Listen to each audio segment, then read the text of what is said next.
सभी दर्शकों को नमस्कार। आज मैं हूं जौनपुर लोकसभा में और हमारे साथ मौजूद हैं वर्तमान सांसद जो यहां से हैं बसपा से श्याम सिंह यादव जी। आज एक नुक्कड़ सभा में हमसे इनसे मुलाकात हुई है। तो सबसे पहले मैं जानना चाहता हूं कि आप तो चुनाव न लड़ने की मूड में थे, अचानक आपको टिकट मिला तो कैसा लगा? जो मेरा स्टेटमेंट है, जब मैंने प्रेस कॉन्फ्रेंस करके ये कहा था कि मैं अगला चुनाव लड़ने के उसमें नहीं हूँ, उसी में एक पुराना देखिएगा, उसी को एक स्टेटमेंट यही भी है उसी में, अगली लाइन कि जब तक मेरी पार्टी के मुझे जोर नहीं देगी तो मेरा मन नहीं है। तो पार्टी ने कहा, माननीय बहन जी ने 5 तारीख को रात को मैं सो रहा था, ये तो अच्छा हुआ कि रात को फोन आ गया।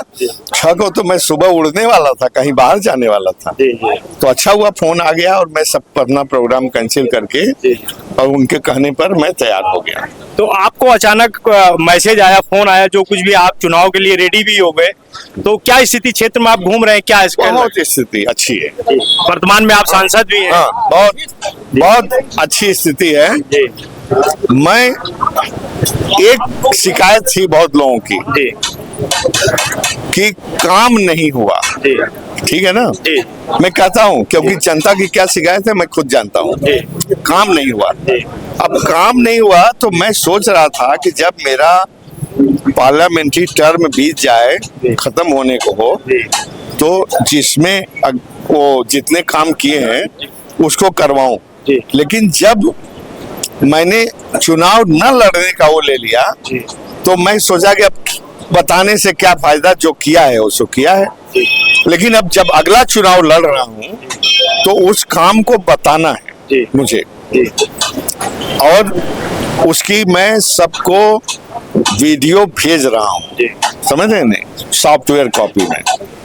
तो ये और संक्षेप में सुन लीजिए, एमपी लैड फंड में पहले साल का पैसा पूरा कोरोना में दिया, दूसरे तीसरे साल का पैसा सरकार ने ले लिया, मेरा ही नहीं, देश के सारे एमपी का, लोकसभा और राज्यसभा का। केवल 2 साल का मुझे पैसा मिला। 2 साल में हजारों सोलर लाइट दिया, 100 हाई मास्ट लाइट दिया, 35 जगह प्रतीक्षालय बनवाए, यात्री 35 जगह, और 5 एटीएम हेल्थ दिया 5 पीएससी में। और हमारे पास पैसा था, ख्वाहिश थी कि अगर होता तो सारे पीएससी में एटीएम हेल्थ जानते हैं क्या होता है कि गरीब जनता जब ब्लड टेस्ट कराने जाती है पैथोलॉजी सेंटर में, तो 1000, 1500 रुपया, 2000 ले लेते हैं ब्लड टेस्ट का। और वो जो एटीएम जो हेल्थ मशीन है वहां जाते हैं, ब्लड प्रिक करके स्लाइड में लगाता है, उसके नीचे डाल देता है, तो कितना शुगर है, कितना हेमोग्लोबिन है, क्या है, वो उसको मुफ्त में देता है। तो आप बताइए कि एटीएम हेल्थ दे करके मैंने गरीब जनता का, कितनी गरीब जनता का काम किया।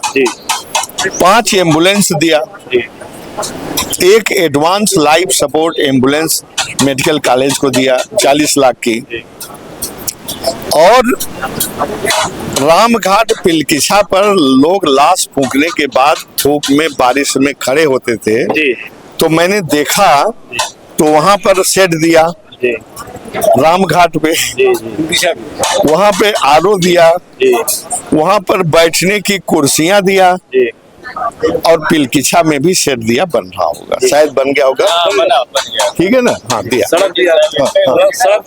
अब देखिए, हाँ, प्रधानमंत्री ग्रामीण सड़क योजना में पूरे शहर में नहीं, जनपद में 21 सड़कें दिया है मैंने, सब बन गई है, हवा में नहीं है, लक्ष्मी शंकर सब से लेकर यहाँ तक सब बन गई है 21 सड़कें। और वो 21 सड़कें सब 5 किलोमीटर से ज्यादा, 6-7, 150 करोड़ रुपए का तो ऐसे काम चल रहा है।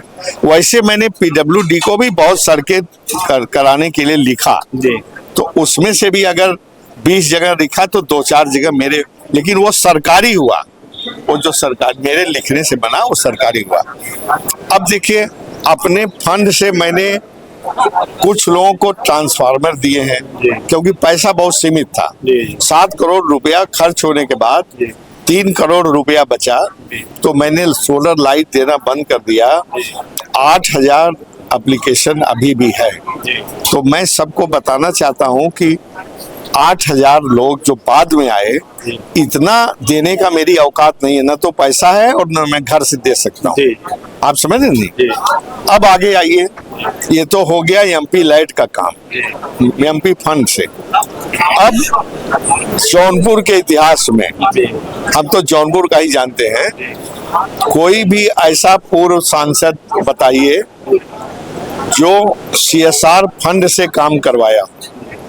सीएसआर जानते हैं? नहीं, अब आप सांसद जानते होंगे, हमको जानकारी नहीं। कारपोरेट सोशल रिस्पॉन्सिबिलिटी, जो बड़ी बड़ी कंपनियां हैं, हजारों करोड़ रुपया मुनाफे में कमाती हैं, उनका एक आदेश है, शासनादेश है, 2% रुपया खर्च करना है सार्वजनिक कामों पर। और खर्च कैसे करेंगे? जो उनसे संपर्क करेगा, उनके हाई चेयरमैन से, एमडी से। तो मैंने सबसे कांटेक्ट किया, तो एक भारत पेट्रोलियम कंपनी ने 150 आरओ विथ इनबिल्ट कूलर दिया। वो जितने स्कूल के लोगों ने मुझसे वो मांगा था कमरे का पैसा, कमरे के पैसे में बहुत खेल होता है। आप समझ रहे नहीं? हाँ, समझ रहे, सामने से देके अंदर टेबल ले लेते। तो वो खेल मैंने नहीं किया भाई, वो खेल मैं भी कर सकता था कि 3 करोड़ रुपए को दे करके 1.5 करोड़ ले सकता, लेकिन मैंने नहीं किया। तो जनता को समझना चाहिए कि मैंने कैसे काम किया है।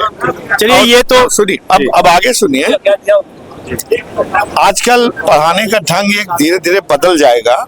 जो ब्लैक बोर्ड पर टीचर लिखता था, पढ़ाता था, कुछ दिनों में स्मार्ट क्लास आ रहा है।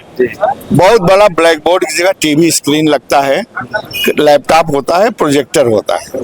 तो जो पढ़ाने के मटेरियल होता है उसी लैपटॉप के थ्रू सीडी से घुसेते हैं। तो लड़का चाहे क्लास में बैठा हो चाहे घर में बैठा हो, जोड़कर। तो भारत इलेक्ट्रॉनिक्स कॉर्पोरेशन एक संस्था है, बहुत बड़ी ऑर्गेनाइजेशन, पीएसयू है देश की, वो रक्षा मंत्रालय के अधीन है। माननीय रक्षा मंत्रालय से मैं मिल करके 22 स्मार्ट क्लास सैंक्शन कराए, जो लग गए बड़े बड़े कॉलेजों में। 22, एक स्मार्ट क्लास का दाम 6 लाख रुपए है। फिर इंडियन ऑयल से टकराया, वो तो और ज्यादा अभी दे रहे थे ढेर सारी चीजें, लेकिन 6 स्मार्ट क्लास उन्होंने भी दे दिया, लग गए। इसके अलावा अभी लाइन में बहुत ढेर सारे काम थे। थोड़ा ये सब मीटिंग वूटिंग में अधिकारी देर से मिले, और जो हम इतनी पार्लियामेंट्री मीटिंग में जाते थे उसका यही फायदा है। ठीक है ना? तो मैं तो बहुत खुले चैलेंज के साथ कह सकता हूँ कि मैंने इतना काम किया, आप भी कर सकते हैं और पूछ भी सकते हैं कि किस एमपी ने सड़क बनवाई अपने उससे प्रयास से, फ्लाईओवर बनवाया। मरियाओं का फ्लाईओवर बंद पड़ा था, 30% पैसा स्टेट गवर्नमेंट को देना था, तो मैंने समन्वय करके जमा करके पूरा करवाया। नईगंज का फ्लाईओवर स्वीकृत किया, सारा प्रोसीजर हो गया, बनना शुरू हो गया। कोरोना में ट्रेन बंद हो चुकी थी, शटल चलवाया। श्री कृष्ण नगर में स्टॉपेज नहीं था, वो करवाया। और अभी तो रेल मंत्री ने मुझे एक नई ट्रेन बनारस से लखनऊ तक देने का वादा किया था, लेकिन फिर कभी। चलिए, ये तो रहे आपके विकास कार्यों की बात। आप अपनी लड़ाई किस पार्टी से मान रहे हैं, भाजपा से या सपा? देखिए, लड़ाई किसी से नहीं है।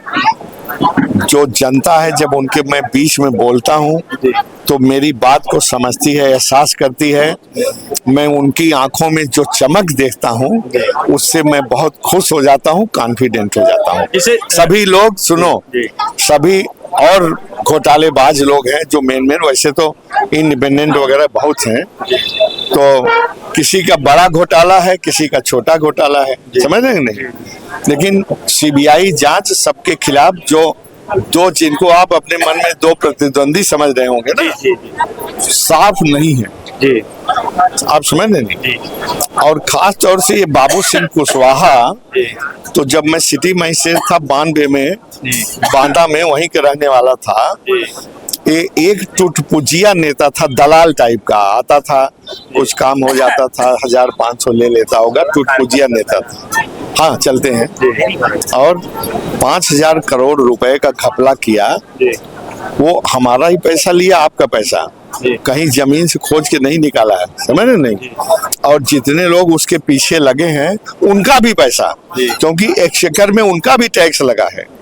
तो जिसने चोरी की हुई है आपके पैसे की, हमारे पैसे की, तो आप उसको वोट देंगे कि श्याम सिंह यादव को देंगे? अच्छा, श्याम सिंह यादव के खिलाफ क्या है आप बताइए। समाजवादी पार्टी के जो बदलापुर के विधायक ओम प्रकाश दुबे जी, उन्होंने आज समाजवादी पार्टी से इस्तीफा दे दिया, यही घोटाले का ही आरोप लगा के कि मैं ऐसे, तो क्या आप मानते हैं कि देखिए वो सेंसिटिव आदमी है और इतना घोटाला लगाया किया है? ये तो मैंने आपको एक चीज बताया है, सीबीआई गाजियाबाद सीबीआई कोर्ट में उसका मुकदमा चल रहा है, सबूत के स्टेज पर है, और जल्दी ही महीना 2 महीना 4 महीने में सबूत पूरा हो जाएगा, जैसे कोर्ट की प्रक्रिया होती है। तो मुझे तो उम्मीद नहीं वो छूटेगा। ये ले लो, ये चोर का खुद लिखा हुआ नॉमिनेशन पेपर में है, आप समझ रहे हैं कि नहीं? खुद का लिखा हुआ नॉमिनेशन पेपर में है, ठीक है। 25 मुकदमे हैं, देखा आपने। और अगर ये गलत हो तो हमारे ऊपर वो डिफेमेशन केस कर देगा, मैं देखूंगा, कर नहीं पाएगा, करने की सोच भी नहीं पाएगा श्याम सिंह यादव के खिलाफ, समझ रहे नहीं। और देखो, हाँ, और देखो ये NRHM स्कैम के 7 केसेज हैं, खूब प्रोजेक्शन लेकर घोटाला जो घोटाला 7, एक मायावती की सरकार, हाँ देखिए, और एक डिग्री एवं भ्रष्टाचार की जांच से संबंधित। तो देखो ऐसा है, अभी तक तो हम मोदी की ही डिग्री संगीत समझते थे, तो उनके खिलाफ तो कोई मुकदमा नहीं कर सकता है क्योंकि सत्ता में है, लेकिन इसका तो मुकदमा है इसकी डिग्री का, देख लीजिए ना।